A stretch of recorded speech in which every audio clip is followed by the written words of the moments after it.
The very idea of Atlantis is a career killer for any academic. Why? The system of grants and reputation is built on dogma.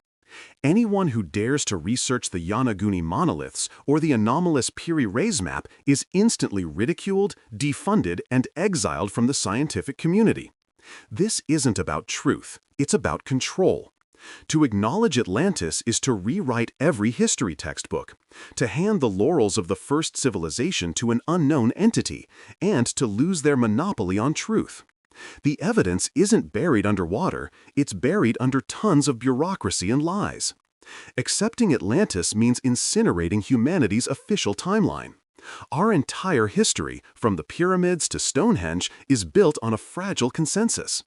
The Yonaguni structures and Göbekli Tepe alone shatter this narrative, suggesting advanced civilizations existed thousands of years earlier.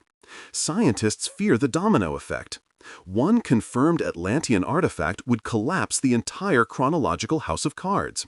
They're not protecting knowledge, they're protecting their life's work from becoming obsolete overnight. The truth doesn't just rewrite history, it erases it. The silence around Atlantis isn't about mystery, it's about money. Who holds drilling rights to continental shelves where ruins might lie? Energy corporations funding research won't risk their oil fields for archaeological revelations. Pharmaceutical giants fear lost empires might hold medical secrets that bankrupt their monopolies. Every submerged structure is an economic threat. Grant money flows towards safe studies that maintain status quo.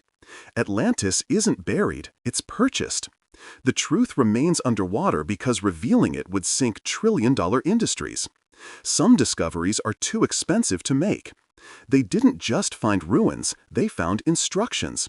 Ancient texts describe Atlantean power crystals, free energy devices, and anti-gravity systems. These aren't myths, they're patents that would obliterate modern energy markets. Oil conglomerates and tech giants actively suppress any research that could lead to replicating these technologies. Your electric car? Obsolete. Your power bill? History. The establishment isn't protecting the past, they're protecting their future profits from technologies that could make them irrelevant overnight. Some truths remain buried because they're too powerful to uncover. The greatest threat Atlantis poses isn't to history books, it's to the fundamental creation narrative that underpins Western civilization. For centuries, religious and scientific institutions have maintained an unspoken alliance. The biblical timeline of creation must be preserved at all costs. An advanced pre-flood civilization shatters this fragile consensus. Consider the implications. The book of Genesis describes humanity's dawn around 6,000 years ago.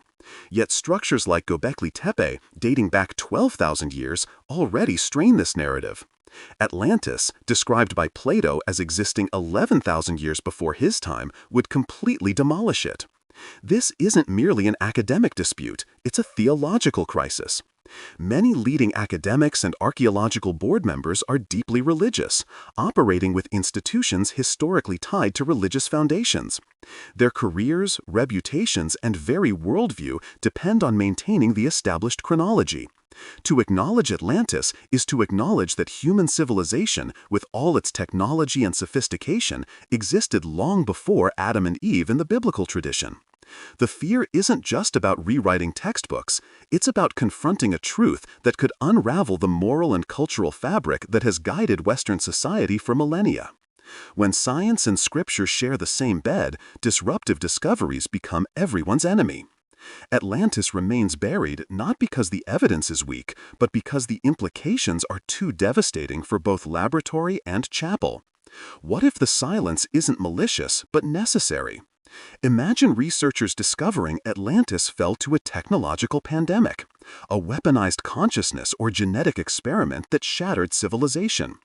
Global institutions prioritize stability.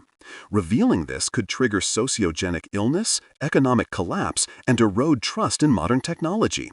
Our world already balances on digital and biological fragility. Learning that advanced progress caused self-annihilation would be a psychological weapon of mass destruction. Some doors stay locked not to hide truth, but because what lies beyond cannot be contained once seen. The real threat isn't to history, It's to our present sanity.